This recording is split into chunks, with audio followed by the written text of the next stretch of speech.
Assalamualaikum warahmatullahi wabarakatuh. Waalaikumsalam warahmatullahi wabarakatuh. Waalaikumsalam warahmatullahi wabarakatuh. Perkenalkan, nama saya Yuni Putri, NIM 1704030002. Di sini saya akan menjelaskan mengenai aspek teknik dan organisasi dalam studi kelayakan bisnis. Yang pertama yaitu aspek teknis. Tujuan dari studi kelayakan bisnis aspek teknis dan teknologi itu adalah untuk meyakini secara teknis dan pilihan teknologi mengenai rencana bisnis yang dapat dilihat secara layak atau tidak layak, baik pada saat pembangunan bisnis berjalan ataupun operasional secara rutin. Kemudian, aspek teknis itu merupakan persyaratan teknis yang dibutuhkan oleh perusahaan untuk beroperasi yang meliputi hal sebagai berikut. Yang pertama yaitu dapat dilihat pada diagram berikut. Aspek teknis yang pertama adalah mengenai kebutuhan lahan, peralatan, dan mesin produksi. Yang kedua, bahan yang diperlukan, proses pengadaan, dan cara pembayaran. Yang ketiga adalah proses produksinya. Yang keempat, jumlah tenaga kerja yang dibutuhkan untuk proses produksi. Yang kelima, tata letak atau layout, dia baik berupa mesin ataupun alat yang digunakan. Sedangkan yang terakhir yaitu atribut produk, yaitu atribut yang digunakan untuk membuat produk tersebut seperti desain produk, fleksibilitas, maupun keamanan. Selain itu, aspek teknis itu terbagi menjadi 3, yang berupa rencana operasional dalam hal jumlah produksi, di mana dia dilakukan perencanaan mengenai jumlah produksi yang akan dilakukan. Kemudian dia rencana pengendalian persediaan, bahan baku, dan bahan jadi, serta pengawasan kualitas produk yang dilakukan selama proses produksi. Kemudian aspek teknik dalam studi kelayakan bisnis itu ada 4. Yang pertama yaitu rencana produksi, di mana dia merupakan penentuan ide pokok yang dilakukan secara seleksi, kemudian membuat desain dari produk awal, membuat prototipe dan pengujiannya, kemudian diimplementasikan. Yang kedua yaitu strategi bisnis, di mana agar barang atau jasa yang diproduksi itu dapat memenuhi kebutuhan konsumen, maka harus didahului dengan suatu kegiatan penelitian dasar dan pemasaran yang digunakan untuk pemilihan strategi yang akan digunakan dalam proses produksi. Yang ketiga selanjutnya itu yaitu proses produksinya, di mana proses produksi itu adalah proses pembuatan produknya mulai dari awal bahan pokok sampai menjadi bahan jadi. Kemudian dalam proses produksi ini harus ditentukan volume produksi, di mana volume produksi ini adalah kapasitas produksi semana banyak bahan yang harus diproduksi untuk mencapai produktivitas suatu perusahaan. Selanjutnya yaitu aspek teknologi dalam suatu kelayakan bisnis. Dia terbagi menjadi 3. Yang pertama yaitu teknologi dalam perusahaan. Teknologi dalam perusahaan ini tuh memproduksi barang ataupun jasa yang berkembang sesuai dengan kemajuan zaman. Kemudian yang kedua yaitu pemilihan mesin dan peralatan. Pemilihan teknologi ini tuh berfungsi untuk agar pada saat proses produksi, proses itu lebih menghasilkan produk atau pelayanan. Dia termasuk terhadap jenis teknologi dan segala sesuatu yang berkaitan dengan proses produksi tersebut. Dan yang ketiga yaitu kualitas dari teknologi. Kualitas dari sebuah produk itu merupakan karakteristik suatu produk, di mana kualitasnya menentukan semana besar tingkat keberhasilan dalam produksi produk tersebut. Kemudian aspek organisasi. Jadi aspek manajemen dan organisasi itu merupakan pengorganisasian pihak-pihak yang terlibat dalam bidang usaha. Bisa jadi dia job description-nya yang mengatur mengenai tanggung jawab serta kontribusi masing-masing pihak dalam mencapai tujuannya dalam perusahaan. Kemudian aspek organisasi ini terbagi menjadi 3 bentuk. Yang pertama yaitu penentuan bentuk dan sistem pengelolaan usaha secara teknis. Itu terbagi terhadap jenis pekerjaan yang diperlukan di dalam organisasi tersebut. Yang kedua yaitu bentuk organisasi yang cocok dan sesuai untuk usaha. Dan yang terakhir yaitu penentuan jumlah dan keahlian yang diperlukan. Selanjutnya yaitu aspek organisasi dalam perusahaan. Aspek organisasi itu yang tingkatan tertinggi itu adalah dipegang oleh direktur. Kemudian direktur memiliki bawahan, di mana bawahannya itu terdiri dari manajer produktivitas, manajer keuangan, dan manajer disfungsional. Maksudnya manajer di sini dia mengatur segala jenis yang lain di luar dari produktivitas perusahaan dan keuangan perusahaan. Kemudian setiap manajer ini tentu memiliki karyawan-karyawan yang mengatur proses yang terjadi di bawah. Maksudnya dia tidak mengatur proses secara inti. Selanjutnya yaitu fungsi pengorganisasian. Fungsinya itu adalah dia menyangkut bagaimana strategi dan taktik yang telah dirumuskan dalam perencanaan desain dalam sebuah struktur perusahaan, di mana tujuan pengorganisasian perusahaan ini ada 4. Yang pertama itu sebagai pengalokasian sumber daya.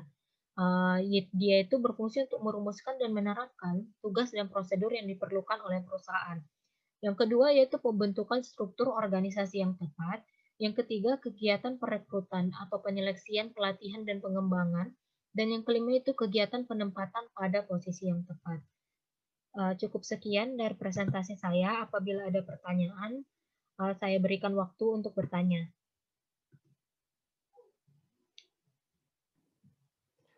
Baiklah, terima kasih atas kesempatan yang diberikan. Perkenalkan, saya Sylvia, NIM 1704030003.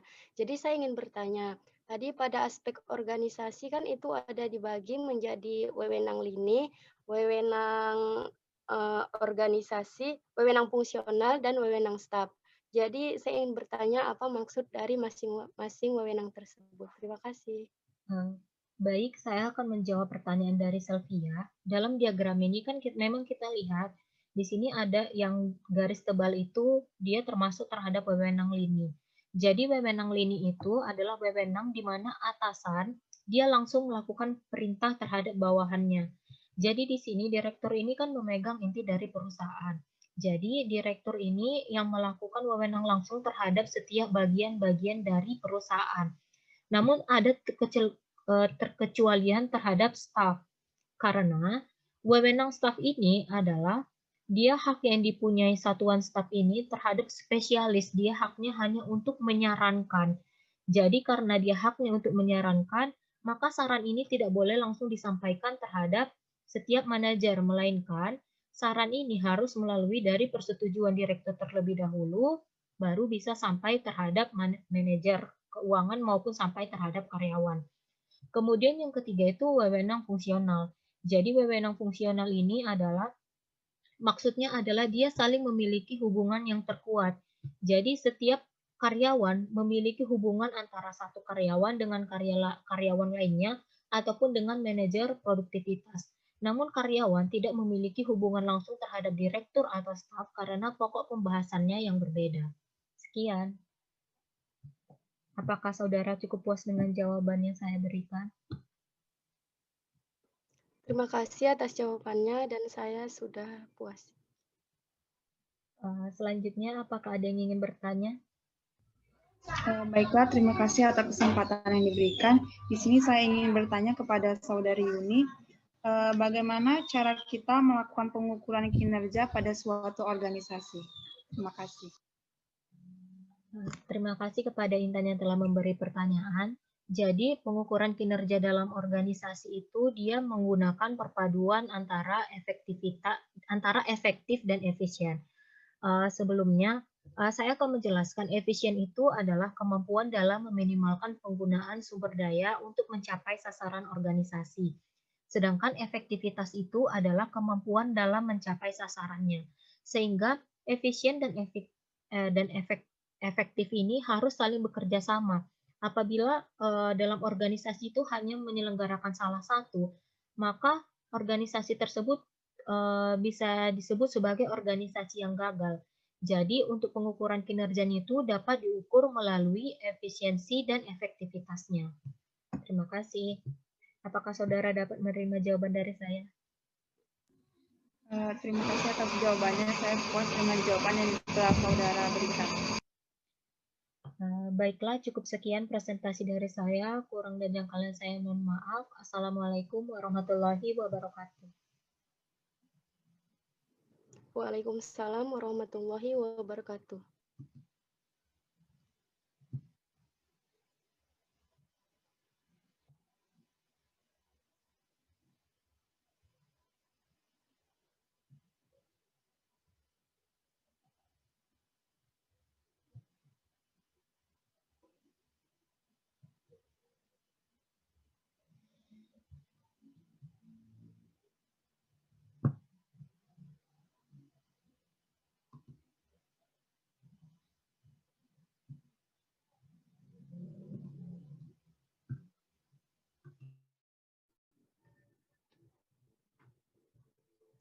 Assalamualaikum warahmatullahi wabarakatuh.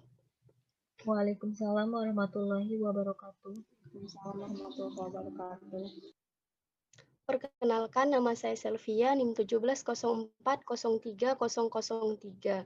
Saya dari kelas C. Di sini saya akan menjelaskan mengenai tugas dari analisis perancangan perusahaan. Sebelumnya saya akan menjelaskan pengertian dari studi kelayakan. Studi kelayakan bisnis itu adalah suatu kegiatan yang dilakukan untuk menentukan apakah suatu bisnis itu layak kita jalankan atau tidak. Sedangkan manfaat dari studi kelayakan itu terdiri dari beberapa manfaat. Yang pertama itu adalah melancarkan pelaksanaan bisnis, memperkecil risiko kerugian, mempermudah melaksanakan pengawasan, dan juga mempermudah melakukan pengendalian. Selanjutnya itu dalam studi kelayakan ada yang disebut dengan aspek teknis. Aspek teknis ini merupakan aspek yang berkaitan dengan proses pembangunan fisik suatu usaha secara teknis. Analisis ini dilakukan untuk memastikan gagasan atau ide yang sudah dipilih tersebut layak dijalankan. Aspek-aspek yang harus kita perhatikan dalam aspek teknis ini yang pertama itu adalah ketersediaan lokasi, bahan, alat, keterampilan SDM, dana, dan juga teknologi atau metode yang digunakan. Selanjutnya itu ada aspek organisasi. Aspek organisasi ini adalah suatu aspek yang mencakup manajemen dalam pembangunan proyek dan manajemen dalam operasi. Aspek organisasi ini digunakan untuk meneliti kesiapan sumber daya manusia yang akan menjalankan suatu usaha, kemudian mencari bentuk struktur organisasi yang sesuai dengan usaha yang akan kita jalankan. Analisis yang dilakukan dalam aspek organisasi itu, yang pertama adalah perencanaan atau planning, pengorganisasian atau organizing, pelaksanaan atau aktual, dan yang terakhir itu adalah pengawasan atau controlling. Aspek manajemen dan organisasi ini adalah suatu aspek yang sangat penting, karena usaha mungkin saja akan mengalami suatu kegagalan jika manajemen dan organisasi yang kita lakukan tidak berjalan dengan baik. Analisis aspek organisasi ini yang pertama tadi ada perencanaan atau planning. Jadi perencanaan itu adalah proses untuk menentukan kemana dan bagaimana suatu usaha akan dijalankan atau dimulai. Yang kedua tadi ada pengorganisasian atau organizing, adalah suatu usaha atau proses untuk mengelompokkan kegiatan-kegiatan dalam unit-unit tertentu agar menjadi jelas dan teratur. Yang ketiga itu ada pengawasan atau controlling. Jadi pengawasan ini adalah suatu proses untuk mengukur, menilai, dan mengevaluasi hasil pekerjaan.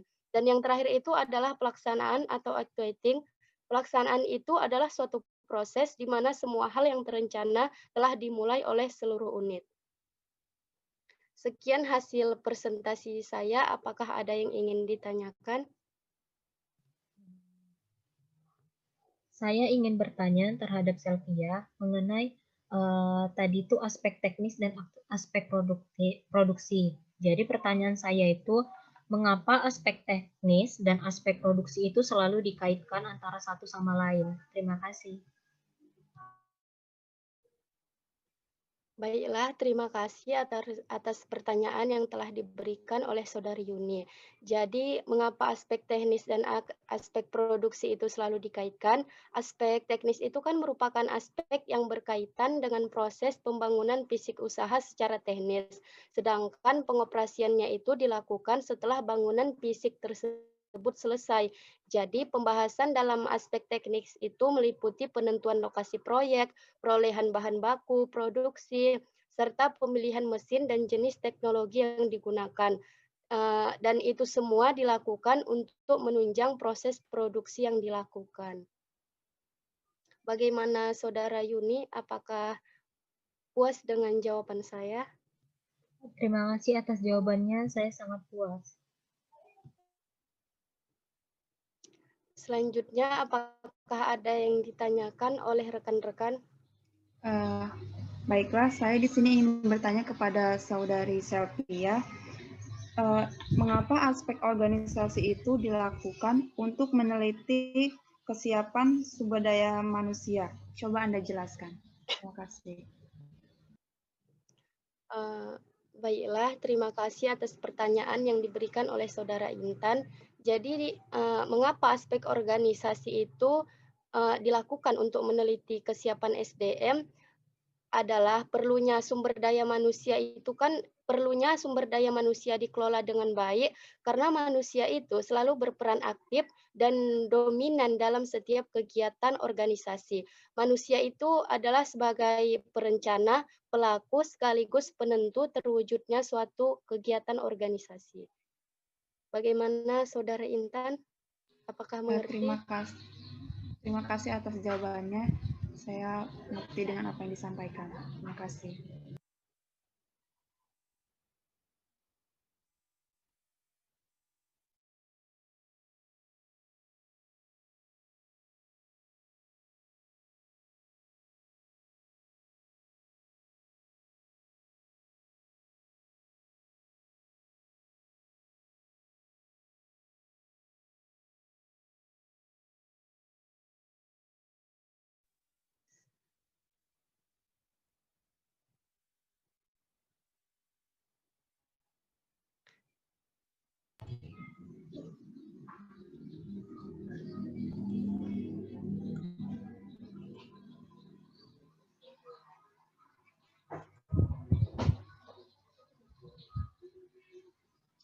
Assalamualaikum warahmatullahi wabarakatuh. Perkenalkan, nama saya Intan Lestari, NIM 17040318. Baiklah, di sini saya akan menjelaskan tentang aspek teknis dan aspek organisasi dalam studi kelayakan.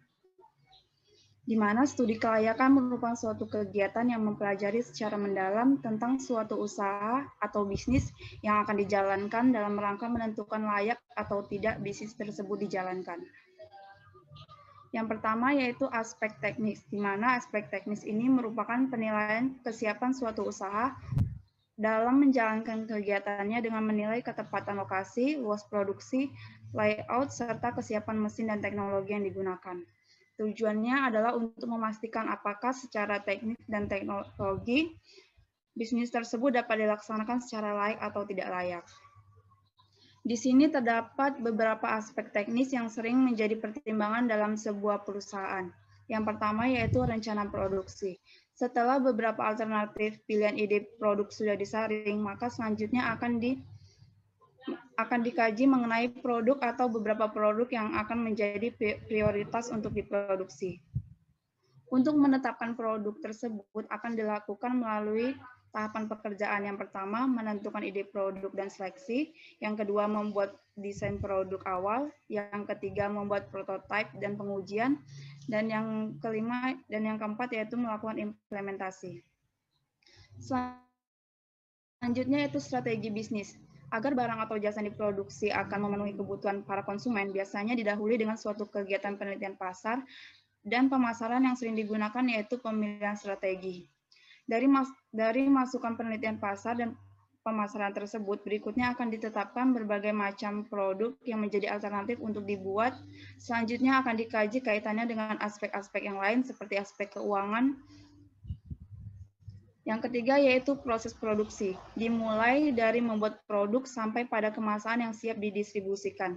Jika pabrik menangani berbagai macam proses yang berbeda, maka peralatannya tentu terdiri dari mesin-mesin yang berfungsi multipurpose agar lebih fleksibel dan dapat memenuhi lebih dari satu variasi produk. Yang terakhir yaitu volume produksi. Kapasitas sebuah produksi dapat dilihat dari sisi masukan atau input dan keluaran atau output.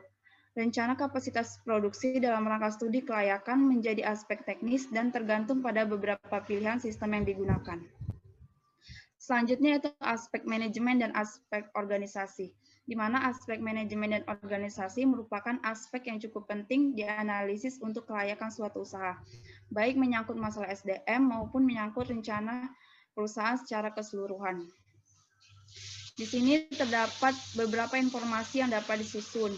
Yang pertama yaitu sistem informasi manajemen adalah menyeluruh, di mana dalam sistem informasi manajemen termasuk sistem pemrosesan transaksi dan sistem-sistem utama dirancang bagi manajer dalam berbagai tingkatan. Yang kedua, sistem informasi manajemen adalah terkoordinasi. Komponen sebuah sistem informasi manajemen biasanya tidak dikelola melalui satu titik pusat organisasi. Ada berbagai departemen pengguna, departemen pemrosesan data, dan mungkin pengolahan data yang terpisah. Yang ketiga yaitu sistem informasi manajemen memiliki subsistem informasi, di mana ini merupakan serangkaian subsistem yang merupakan bagian dari keseluruhan dan merupakan sistem yang terpadu. Masing-masing subsistem menyumbang tercapainya sasaran sistem informasi manajemen dan organisasi. Yang keempat yaitu sistem informasi manajemen terintegrasi secara rasional, sehingga kegiatan dari masing-masing saling berkaitan satu dengan yang lainnya. Yang kelima yaitu sistem informasi manajemen meningkatkan produktivitas, di mana sistem informasi manajemen ini mampu melaksanakan tugas rutin seperti menyiapkan dokumen yang efisien, mampu memberikan layanan terbaik bagi organisasi eksternal maupun internal, dan mampu memberikan peringatan tentang masalah internal dan ancaman eksternal. Terima kasih. Terima kasih. Sekian presentasi saya. Apakah teman-teman ada yang ingin bertanya? Saya ingin bertanya terhadap Saudara Intan.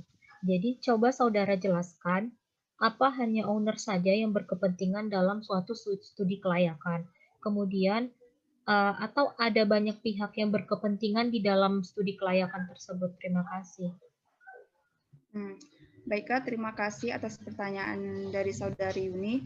Jadi, apakah hanya owner saja yang berkepentingan dalam studi kelayakan? Tentu saja tidak, karena dalam proses studi kelayakan tidak hanya owner saja yang berperan. Ada banyak pihak yang berperan, di antara lainnya yaitu seperti kreditur yang menyediakan modal awal untuk usaha, yang kedua pemerintah, yang nantinya pemerintah akan menilai suatu usaha berdasarkan studi kelayakan yang ada. Apakah usaha tersebut akan bernilai manfaat bagi pemerintahan, khususnya bagi sektor perekonomian.